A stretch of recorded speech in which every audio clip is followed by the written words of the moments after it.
ہم سے غلطی ہوئی کہ ہم ٹکڑوں میں بٹ گئے، ہم گروہوں میں بٹ گئے، اور اس کا نتیجہ کیا ہے؟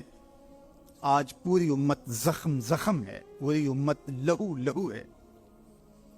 کہا تمہاری ہوا اکھڑ جائے گی اگر تم نے حبل اللہ کو چھوڑ دیا، اللہ کی رسی کو چھوڑ دیا، تم نے رسول کے دامن کو ترک کر دیا، تم گروہی تقسیمات پہ یقین رکھنے لگے، تم نے 1.5 اینٹ کی مسجد کھڑی کر لی، تم تقسیم در تقسیم کے عمل سے گزرتے رہے، تم امت سے فرقہ، فرقوں سے جماعتیں، جماعتوں سے لابیاں، اور لڑکتے لڑکتے تم ٹکڑے ٹکڑے ہو گئے، تم کرچی کرچی ہو گئے، تو پھر تمہاری ہوا اکھڑ جائے گی، دنیا میں تمہاری کوئی عزت نہیں رہے گی۔ آج حضور کے قلب اطہر پہ کیا گزرتی ہوگی جب شام کی بچیوں کے منہ پہ تماچے مارے جاتے ہیں، جب بغداد میں حضور کی امت خانمہ برباد نظر آتی ہے، جب برما میں آری لے کر کے اعضاء کاٹ دیے جاتے ہیں، جب دشت لیلہ سے لے کے کندھار تک اور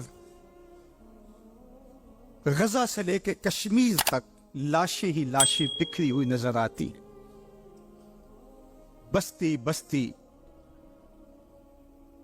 کریا کریا، صحرا صحرا خون، بستی بستی، کریا کریا، صحرا صحرا خون، امت والے امت کا ہے کتنا سستا خون، امت والے امت کا ہے کتنا سستا خون۔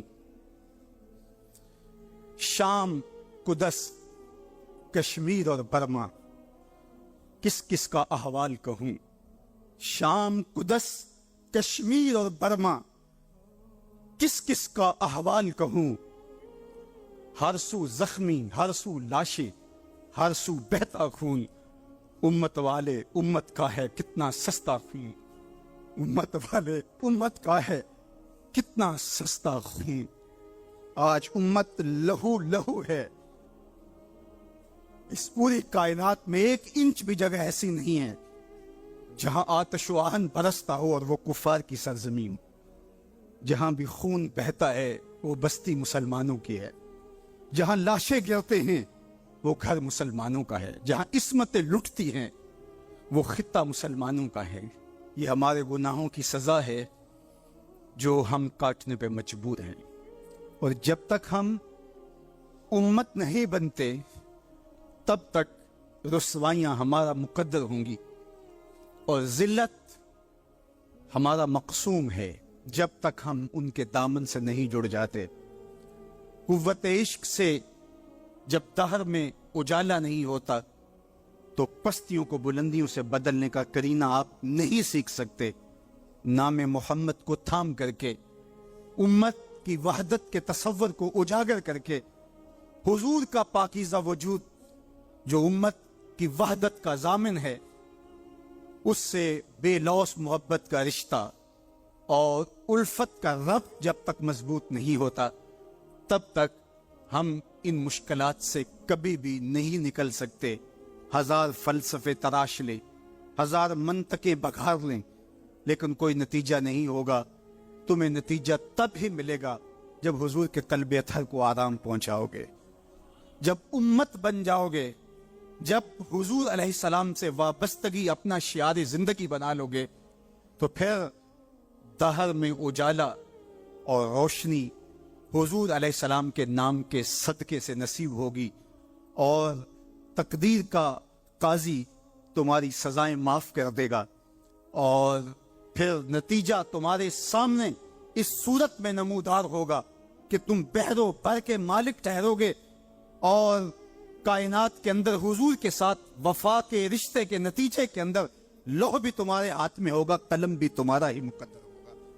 لیکن شرط یہ ہے کہ تم صحیح معنی کے اندر امت بن جاؤ۔ وَأَنْتُمُ الْأَعْلَوْنَ إِن كُنتُم مُؤْمِنِينَ، یہ میرے رب کا وعدہ ہے، اور میرے رب کے وعدے سچے ہوتے ہیں۔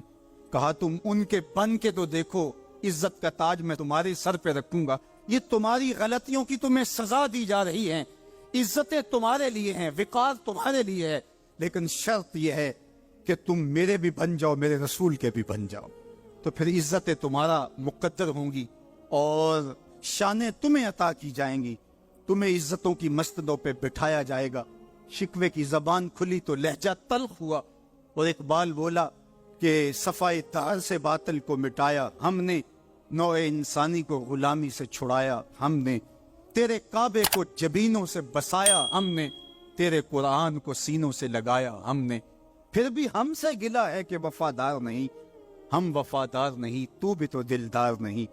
تو آواز آئی صفائے طہر سے باطل کو مٹایا کس نے، نوع انسانی کو غلامی سے چھڑایا کس نے، میرے کعبے کو جبینوں سے بسایا کس نے، میرے قرآن کو سینوں سے لگایا کس نے، تھے تو آبا وہ تمہارے ہی مگر تم کیا ہو، ہاتھ پہ ہاتھ دھرے منتظر فردا ہو، ہر کوئی مست مئے ذوق تن آسانی ہے، تم مسلمان ہو یہ انداز مسلمانی ہے، حیدری فقر ہے نئے دولت عثمانی ہے، تم کو اسلاف سے کیا نسبت روحانی ہے، وہ معزز تھے زمانے میں مسلمان ہو کر، تم خار ہوئے تارک قرآن ہو کر۔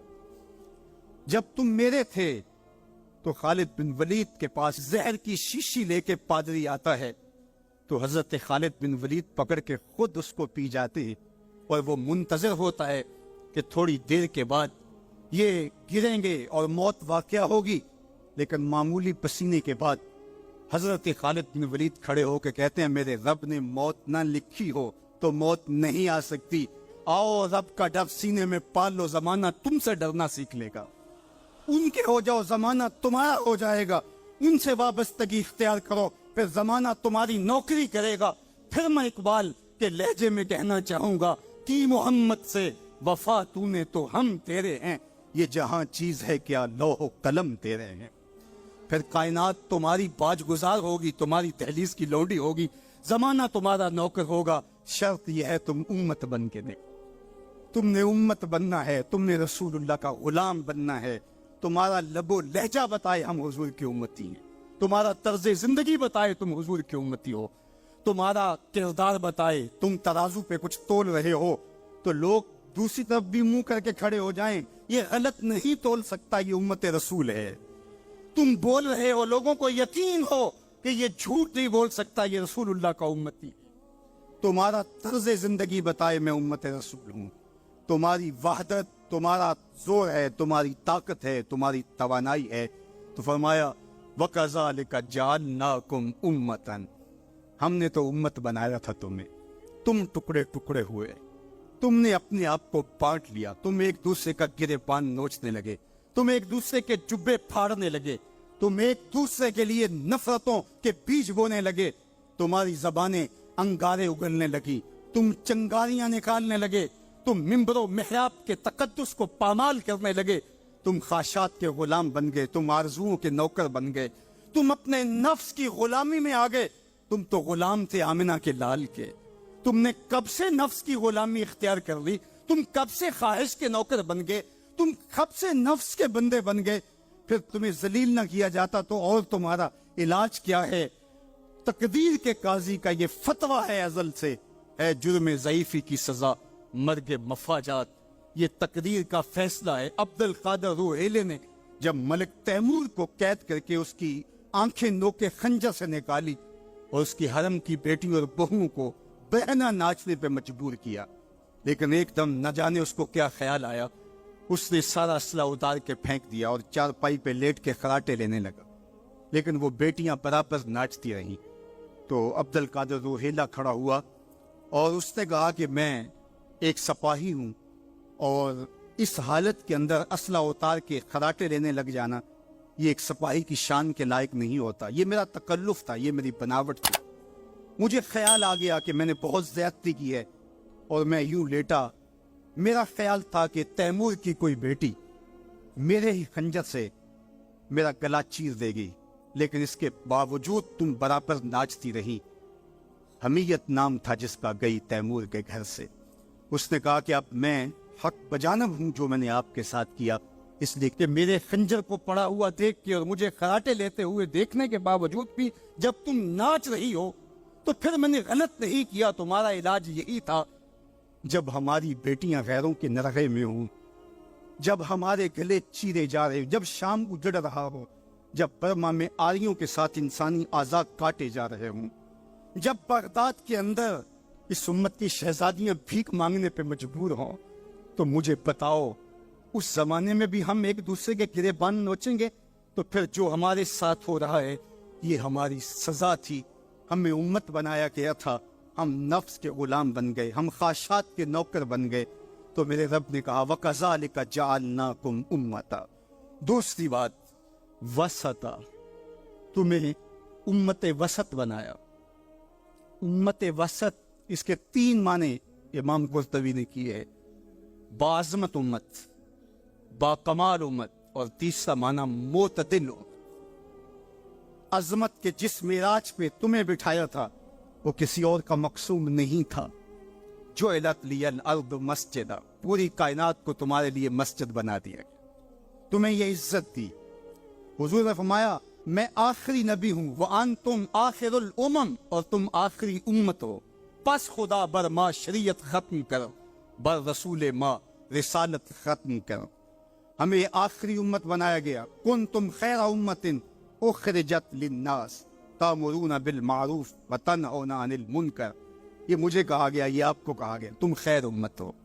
ذرا گریبان میں جھانک کر کے دیکھیں، مجھے کہا گیا میں خیر ہوں، آپ کو کہا گیا خیر ہوں، یار یہ نسبت میرے حضور کی ہے۔ تو تم خیر سے جڑے ہو، تم بھی خیر بن گئے ہو، تم خیر امت ہو، تمہیں عزتوں کی مسند دی، جو معراج، جو مقام، جو مرتبہ، جو رفعت تمہیں دیا گیا وہ کسی اور کا مقصوم نہیں ہے، تم خیر امت قرار پائے۔ اللہ اکبر۔ تو کہا اس سے مراد باعظمت امت ہے۔ دوسرا معنی باکمال امت، جو عزت، جو شرف، جو مرتبہ، جو مقام تمہیں دیا گیا، جو کمال، عروج اور پاکپن تمہارا مقصوم ہے، وہ کسی اور امت کا مقصوم نہیں ہے۔ حضور نے ارشاد فرمایا ایک بندہ صبح سے لے کر کے ظہر تک مزدوری کرتا ہے، اس کو ایک قیراط دیا جاتا ہے۔ ایک ظہر سے لے کر عصر تک مزدوری کرتا ہے، اس کا وقت تھوڑا ہے لیکن مزدوری اس کو بھی ایک قیراط دی جاتی ہے۔ اور تیسرا شخص عصر سے لے کر مغرب تک مزدوری کرتا ہے، دونوں سے کم تھوڑا وقت لگاتا ہے لیکن اس کو 2 قیراط دیے جاتے ہیں۔ فرمایا پہلی مثال یہود کی ہے، دوسری مثال نصارہ کی، اور تیسری مثال میری امت کی۔ تھوڑے عمل پر زیادہ اجر رکھا گیا۔ من جاء بالحسنۃ فلہ عشر امثالہا، ایک نیکی کرو گے 10 کا ثواب ملے۔ اس امت کو اعزاز دیا گیا، یہ امت کو تکریم دی گئی۔ ایک بچہ حفظ قرآن کرتا ہے اور اپنے خاندان کے لوگوں کی شفاعت کرتا چلا جاتا ہے۔ بڑھاپے میں اترتا ہے ایک شخص، عمر کی کثرت کی وجہ سے وہ خاندان کی شفاعت کا اہل ہو جاتا ہے۔ کیا کیا شرف نہیں دیے گئے، کیا کیا مقام نہیں دیا گیا۔ اس امت کو عزتوں کی مسند پہ بٹھا دیا گیا۔ قیامت کے دن آزائے وضو سے چمکتی ہوئی یہ امت سامنے آئے گی، دور سے پہچانے جائیں گے یہ محمد عربی کے غلام ہیں، چونکہ ان کے آزاد چمک رہیں گے، روشنی نکل رہی ہوگی ان کے وجود سے۔ تیسرا معنی امت وسط کا، معتدل امت، اعتدال کی راہوں پہ چلنے والی، نہ یہود کی طرح اور نہ نصارہ کی طرح افراط و تفریط کا شکار نہیں ہوں گے، بلکہ یہ اعتدال کی راہوں پہ گامزن، عقائد میں، اعمال میں، رویوں میں، طرز زندگی میں، انداز معاشرت میں، گفتگو میں، کلام میں، ہر لحاظ سے یہ اعتدال کی راہوں کے مسافر۔ جب یہ امت اعتدال کی راہوں سے نکلی اور ان میں غلوف پیدا ہوا یا ان کے اندر تفریط پیدا ہوئی تو نتیجہ یہ ہوا امت اپنے وقار کو کھو بیٹھی۔ یہود نے شان الوہیت اور شان رسالت کے اندر تنقیص کر دی، اور انبیاء علیہم السلام کی دشمنی مول لی، اور کتنے نبیوں کو ناحق قتل کیا۔ بنی اسرائیل نے 70 نبی شہید کیے۔ آج اگر راہ خدا میں ہمیں کوئی تکلیف پہنچتی ہے تو میں اور آپ ہوتے کون ہیں؟ اس راستے کے اندر تو نبی شہید کیے گئے۔ امام غازی نے تفسیر کبیر میں لکھا ہے کہ مکے سے طائف تک 70 ایسے نبیوں کی قبریں ہیں جن کی وفات صرف بھوک کی وجہ سے ہوئی۔ یہ دین یوں ہی ہمارے تک نہیں پہنچا، یہ قدریں ہمارے تک یوں ہی نہیں پہنچی، ہمارے اسلاف کی قربانیوں کا نتیجہ ہے۔ اور دوسری جانب نصارہ نے انبیاء کے باپ میں ایسا غلو کیا اور توحید کے عقیدے کو بھی بگاڑ کے رکھ دیا، حضرت عیسیٰ کو خدا کا بیٹا قرار دے دیا۔ تقالیم ثلاثہ میں مبتلا ہو کر کے 3 وجودوں کو انہوں نے معبود قرار دیا اور 3 وجودوں کے مجموعے کو الہ کہا۔ افراط اور تفریط کی راہوں پہ گامزن ہونے والے گمراہیوں کا شکار ہوئے، لیکن مجھے میرے دین نے، میرے اسلام نے جو عقیدہ دیا وہ صراط مستقیم کا عقیدہ دیا۔ اور ہر روز ہر نمازی ہر نماز کی ہر رکعت میں اصالتاً یا وکالتاً یہ کہتا ہے اہدنا الصراط المستقیم۔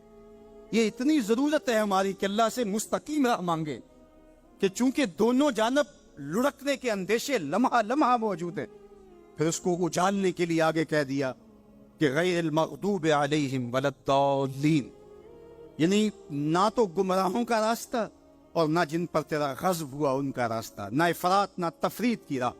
مالک مجھے مستقیم راہوں کا مسافر رکھنا، سیدھی راہ پہ گامزن رکھنا، کیونکہ سیدھی راہ پہ گامزن ہونا ہی ہدایت کی علامت ہے۔ جب ترازو کے دونوں پلڑے برابر رہتے ہیں تو اس کو عدل کہتے ہیں، اسی سے اعتدال نکلا ہے۔ کوئی پلڑا چکا نہیں تو عدل کا نظم خراب نہیں ہوا۔ تم لمحہ لمحہ عدل کی راہوں پہ گامزن رہو گے، اپنا محاسبہ کرتے رہو گے، اپنے عقائد کا محاسبہ کرتے رہو گے، تمہارے عقائد میں خرابی نہیں آنی چاہیے۔ تمہارے 3 بنیادی عقیدے ہیں، عقیدہ توحید، عقیدہ رسالت اور عقیدہ آخرت۔ ان عقیدوں میں کبھی بھی بگاڑ نہ آنے دینا۔ اللہ جل شانہ کی جو شانیں ہیں، اللہ کی جو عظمت ہے، وہ تمہارے رگ و ریشہ میں ہر وقت اس کا روب اور اس کی خشیت موجود رہنی چاہیے۔ انبیاء علیہ السلام کی عظمتوں کے باوجود کہیں ایسا نہ ہو کہ تمہارے عقیدوں کے اندر خرابی آئے اور تم کہیں غلوف کا شکار ہو جاؤ، جس طرح کہ نصارہ نے کیا۔ اللہ کی شانی، اللہ کی عظمتیں وراء الورا ہے۔ اور پھر دوسری بات، کہیں ایسا نہ ہو کہ توحید کے نشے میں تم انبیاء کی تکثیر کرنے لگ جاؤ اور نبی کی شان تمہارے لیے تکلیف کا سبب بننے لگ جائیں۔ شاید اس سے توحید میں کوئی فرق آتا ہے۔ میاں توحید میں فرق نبی کی عظمت سے کیسے آئے گا؟ اس لیے کہ نبی کو عظمت دینے والا تو میرا رب ہی ہے۔ وَرَفَعْنَا لَكَ ذِكْرَكَ۔ اور پھر تیسری بات، عقیدہ آخرت۔ آخرت کا عقیدہ یہ ہے کہ ہم نے اس دنیا پر بیٹھ نہیں رہنا، بہرحال اللہ کی طرف سے جو اس کے علم میں متعین ہماری زندگی ہے اس کو گزارنے کے بعد ہم نے یہاں سے رخصت ہونا ہے۔ وہ ہم جوانی میں چلے جائیں، ہم بڑھاپے میں چلے جائیں، یا ارذل العمر کے بعد ہم اس دنیا سے رخصت ہوں، یا بچپن میں چلے جائیں، یہ ہمارے علم میں نہیں ہے، یہ امر ہم سے مخفی رکھا گیا، یہ اللہ کی حکمت ہے۔ لیکن یہ طے شدہ ہے کہ ہم نے یہاں بیٹھ نہیں رہنا، اور جب یہاں سے جانا ہے تو ایک دوسرا جہاں ہمارے لیے منتظر ہے، اور وہاں ہم نے ایک ایک عمل کا حساب دینا ہے۔ ثم لتسألن یومئذ عن النعیم۔ اس دن ایک ایک عمل کے بارے میں پوچھا جائے۔ اللہ اگر چاہے تو ہم سے گرفت کر لے، اور اگر چاہے تو اپنے کرم سے معاف کر۔ اگر وہ معاف کرنا چاہے تو کوئی پوچھ نہیں سکتا کہ اتنا بڑا پاپی اور مجرم تھا، اسے معاف کیوں کیا گیا۔ اور اگر وہ گرفت کرنا چاہے تو کسی کو حق نہیں ہے کہ وہ یہ کہہ سکے کہ مجھے گرفت کیوں کی گئی۔ تو ایمان دیم و رجا کے درمیان ہے، الایمان بین الخوف والرجا۔ ایمان خوف اور امید کی درمیانی کیفیت میں، ڈر بھی لگا رہے، دھڑکا بھی لگا رہے، اور امید کے چراغ بھی بجھنے نہ پائے۔ فضل دی آس ہے مینوں تے نالے ڈر بھی آندا ہے۔ فضل کی امید بھی رہے لیکن خوف بھی طاری رہے، پکڑا بھی جا سکتا ہوں، گرفت بھی ہو سکتی ہے، اس کی پکڑ بھی بڑی سخت ہے۔ ان بطش ربک لشدید، تیرے رب کی پکڑ بہت سخت ہے، جب وہ پکڑتا ہے تو پھر کوئی اس سے اپنے آپ کو چھڑوا نہیں سکتا۔ اللہ اکبر۔ تو اس کی پکڑ کا خوف بھی رہے، لیکن وہ کریم بھی ہے، وہ معاف کرنا چاہے۔ ما یفعل اللہ بعذابکم، وہ تمہیں عذاب دے کے کیا کرے گا؟ اگر تم اس کا شکر کرنا سیکھ جاؤ تو وہ تو تمہارا رب ہے، وہ تمہیں عذاب دے کے کیا کرے گا؟ تو امید بھی روشن رہے اور خوف بھی طاری رہے۔ تمہیدُ الایمان کے اندر شیخ عبدالحق محدث دہلوی علیہ رحمہ حضرت سیدنا عمر رضی اللہ تعالیٰ عنہ کا قول بیان کرتے ہیں کہ وہ فرماتے ہیں کہ اگر مجھے یہ پتہ چلے کہ سارے لوگ جنت میں جائیں گے، ایک شخص جہنمی ہوگا، تو میں ڈرتا ہوں کہیں وہ ایک میں ہی نہ ہو جاؤں۔ اور اگر مجھے یہ پتہ چلے کہ سارے لوگ جہنم میں جائیں گے اور ایک ہی جنت میں جائے گا، تو مجھے امید ہوگی شاید وہ ایک میں ہی ہو جاؤں۔ اور ہم کہتے ہیں فلاں اگر جنت میں چلا گیا، فلاں اگر بخشا گیا تو میں بھی چلا جاؤں۔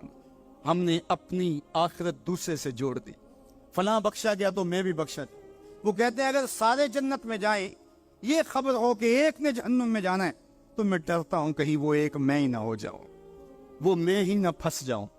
ایک بچہ تھا، گھر سے روتا ہوا نکل گیا اور جنگلوں کے اندر آنسو بہاتا ہے۔ کوئی درویش ملا، اس نے کہا کیا ہوا؟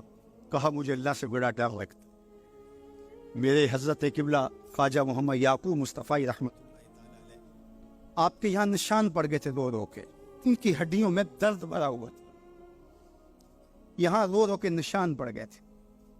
تو یہاں ایک بزرگ ہوتے تھے انتقال کر کے، وہ کہتے ہیں ایک دن میں گیا تو انہوں نے دونوں اپنے گھٹنے کھڑے کیے تھے اور اپنی باہیں اس کے گرد لپیٹی ہوئی تھی اور ایسے سر جھکایا تھا۔ تو میں نے جا کے سلام کیا تو انہوں نے سر اٹھایا تو وہ رو رہے تھے۔ تو میں نے کہا کہ آپ اتنا روتے کیوں ہیں؟ تو کہتے ہیں کہ ان کے انداز نے میرے اندر درد بھر دیا۔ انہوں نے ایسے سر اٹھایا اور کہا اس سے ڈر آتا ہے، اس سے ڈر آتا ہے۔ کرم دی آس ہے مینوں تے نالے ڈر بھی آندا ہے، فضل دی آس ہے مینوں تے نالے ڈر بھی آندا۔ یہ امید کہ میری بخشش و مغفرت ہو، اور یہ خوف کہ اگر میں پکڑا گیا۔ تو وہ بچہ رو رہا تھا، تو اس فقیر نے پوچھا بیٹے کیوں رو رہے؟ کہ اللہ کا ڈر آتا ہے۔ تو کہا تمہارے دامن پہ تو گناہ ہی نہیں۔ کہتے ہیں بڑے کی عزت اس لیے کرو کہ اس کی نیکیاں زیادہ ہوں گی، اور چھوٹے کی تکریم اور شفقت اس لیے کرو اس کے دامن پہ گناہ نہیں ہے۔ اللہ اکبر۔ ہم لوگوں کے گناہ دیکھتے ہیں اور اپنی خوبیاں دیکھتے ہیں۔ صوفیاء کا ایک جملہ ذہن کی تختی پہ لکھ لیجئے، جب عیب دیکھنے کا شوق آئے وہ کہتے اپنے اندر اتر جاؤ، اور جب خوبیاں دیکھنے کا شوق آئے تو دوسروں کو دیکھو، دوسروں کو دیکھو، کسی کے اندر کوئی خوبی، کسی کے اندر کوئی خوبی۔ تو کہا کہ اللہ سے ڈر آتا ہے۔ تو کہا کہ بیٹے تم نے تو گناہ ہی کوئی نہیں کیے۔ تو کہا آج میں نے عجیب ماجرا دیکھا جس نے مجھے گھر سے نکال دیا۔ کہا کیا؟ کہا کہ میری ماں کھانا پکانے کے لیے چولہے میں آگ جلانے لگی، تو اس نے لکڑیاں رکھی تو لکڑیوں کو آگ نہیں لگ رہی تھی۔